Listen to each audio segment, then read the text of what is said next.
ఆ! తలంత బలగం గాని తలకు పోసే దిక్కే లేదన్నట్టు సర్కారు హాస్టళ్లల్ల పిల్లలకు తిండి తిప్పలు లేకుండా ఉండేటందుకు సంక్షేమ శాఖలున్న బీద పిల్లగాళ్ళ సంక్షేమం మాత్రం సత్రోలైనట్టే ఉన్నదోళ్ళ.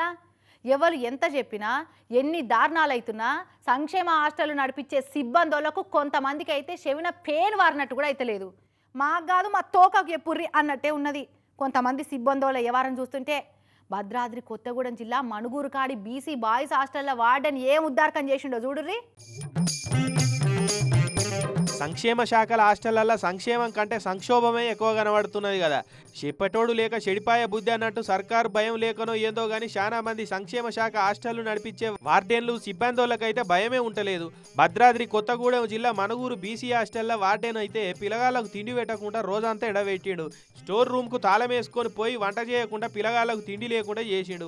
పాపం పిల్లగాళ్ళు రోజంతా తిండి లేక బయట తినేతందుకు చేతిలో పైసలు లేక రోజంతా ఆకలితోటి అలమటించిర్రు. ఈ మణుగూరు బీసీ హాస్టల్లో 70 మంది పిల్లలు ఉంటున్నారట.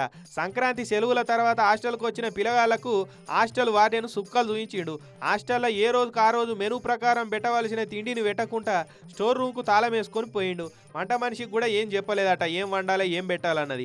ఇక ఎన్నిసార్లు ఫోన్ చేసినా తీయలేదు. హాస్టల్ వార్డెన్ పట్టించుకోకపోయేసరికి ఆడున్నోళ్ళు కొందరు సంక్షేమ శాఖ పెద్ద ఆఫీసర్లకు ఫిర్యాదయ్యారు.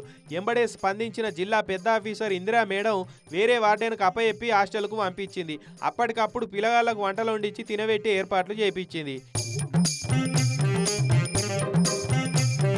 ఏందమ్మా హాస్టల్ వార్డెన్ ఇట్లున్నాడని అడిగితే ఆయన గంతే బాగా కంతిరోడు ఉన్నాడు, పొరగాళ్ళకేంది పెట్టేదని వచ్చిన సామాన్లన్నీ బయట వాళ్ళకి అమ్ముకుంటున్నాడు, పిల్లగాళ్ళ నోటికాడి బుక్కను గుంజుకొని తింటున్నాడు, ఇసొంటోని కొలువులకెళ్ళి ఉడవీకాల కానీ కొలువులు ఉంచొద్దని మండిపడుతున్నారు తోటి సిబ్బందోళ్ళు పిల్లగాళ్ళు. మరి ఇంత మంచిగా కొలువేలుగా పెడుతున్న వార్డెన్ సురేష్కు పెద్ద ఆఫీసర్లు ఏం పనిష్మెంట్ ఇస్తారో చూడాలి ఇక.